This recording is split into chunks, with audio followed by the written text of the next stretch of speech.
Assalamualaikum warahmatullahi wabarakatuh. Good morning student. How are you today? Ustazah Rifa berharap kalian selalu baik-baik saja dan dalam lindungan Allah Subhanahu wa taala. Anak-anakku, kelas 6.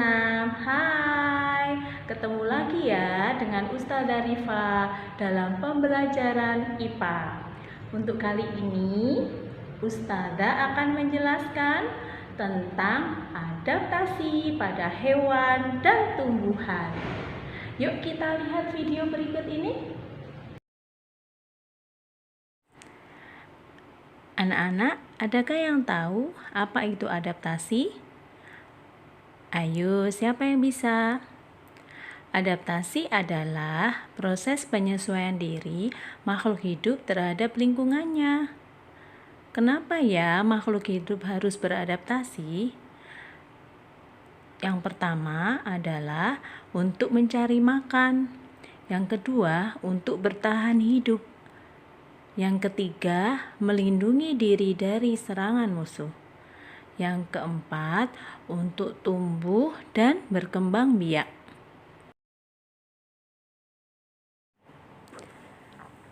Makhluk hidup bisa beradaptasi dengan lingkungannya dengan memiliki ciri khusus yang terdapat pada tubuhnya masing-masing.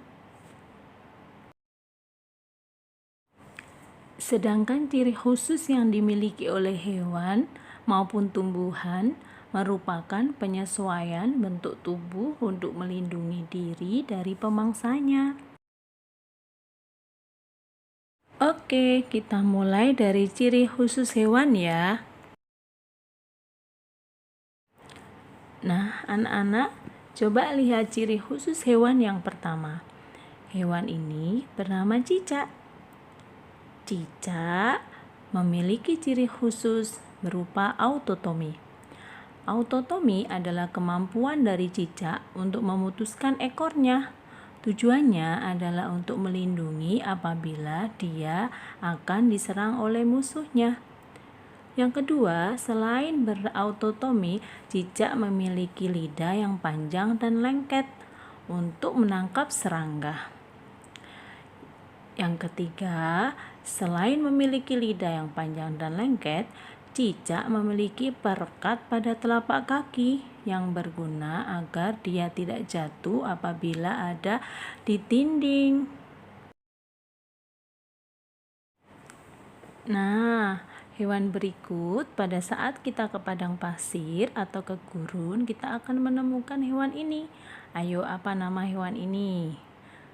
Betul, unta namanya. Ciri khusus unta adalah memiliki punuk di bagian punggungnya yang berisi cadangan makanan. Yang kedua, unta memiliki bulu mata yang lebat dan hidung yang menutup untuk mencegah pasir gurun masuk ke mata dan hidung. Ciri yang terakhir adalah unta memiliki usus yang lebih panjang dari hewan mamalia yang lain. Nah, hewan yang ketiga, coba ini hewan apa? Betul, kelelawar. Ciri khusus dari kelelawar adalah memiliki kemampuan ekolokasi. Apa itu ekolokasi? Ekolokasi adalah kemampuan kelelawar untuk terbang, mencari makan, dan mendeteksi benda-benda di sekitar sehingga tidak menabrak. Yang kedua, kelelawar ini beda dengan binatang yang lain. Tidurnya bergelantung, serta dia memiliki kulit yang tipis dan elastis. Setelah kita belajar tentang ciri khusus hewan, berikutnya kita akan belajar tentang ciri khusus tumbuhan. Tetap di sini ya. Nah, ciri khusus tumbuhan yang pertama adalah teratai. Apakah kalian pernah melihat tanaman teratai? Tanaman ini memiliki daun yang tipis dan lebar. Tujuannya adalah untuk meningkatkan penguapan pada air. Yang kedua, tanaman ini memiliki habitat yang ada di air. Nah, apa nama tanaman berikut? Tentunya kalian pasti tahu ya. Tanaman ini habitatnya di daerah yang kering. Kaktus namanya. Daun kaktus termodifikasi menjadi seperti jarum atau duri. Durinya ini kalau mengenai tangan kita akan terasa sakit. Ternyata duri ini berguna loh bagi kaktus untuk mengurangi penguapan serta melindungi diri dari hewan pemangsa yang akan mengganggu tanaman ini. Kita lanjut di tumbuhan yang ketiga ya. Tumbuhan ini adalah tumbuhan yang istimewa. Dia termasuk golongan tumbuhan yang langka dan dilindungi oleh negara. Ada yang tahu apa namanya? Ya, betul, kantong semar. Kenapa dikatakan kantong semar? Karena bentuknya menyerupai seperti kantong. Tumbuhan ini habitatnya di lingkungan yang sedikit mengandung nitrogen dan termasuk tumbuhan pemakan serangga. Pada daun kantong semar termodifikasi membentuk kantong yang menghasilkan nektar dan enzim pencernaan. Serangga yang menempel pada mulut kantong semar akan terjebak di kantong semar dan tercerna oleh enzim yang ada di dalam kantong semar tersebut.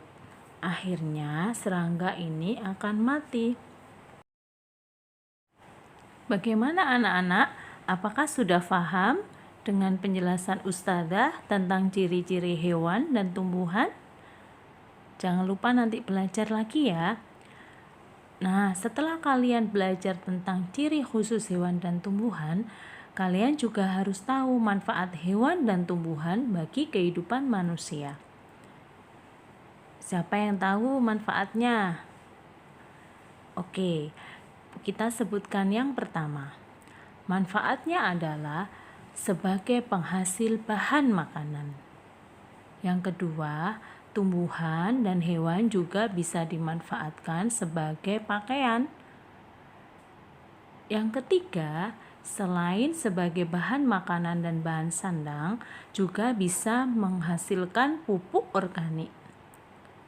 Dan yang keempat, bisa juga menggemburkan tanah. Dan terakhir, bisa dimanfaatkan juga untuk bahan obat-obatan.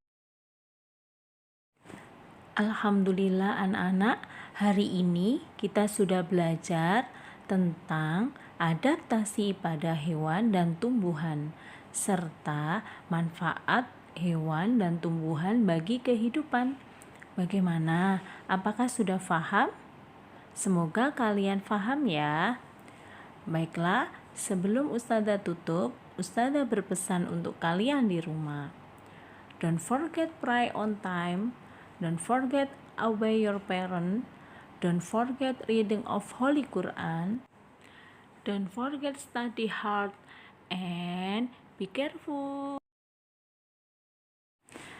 Demikian pembelajaran IPA pada hari ini. Terima kasih anak-anak. Kita ketemu di pembelajaran IPA berikutnya. Wassalamualaikum warahmatullahi wabarakatuh. Bye-bye.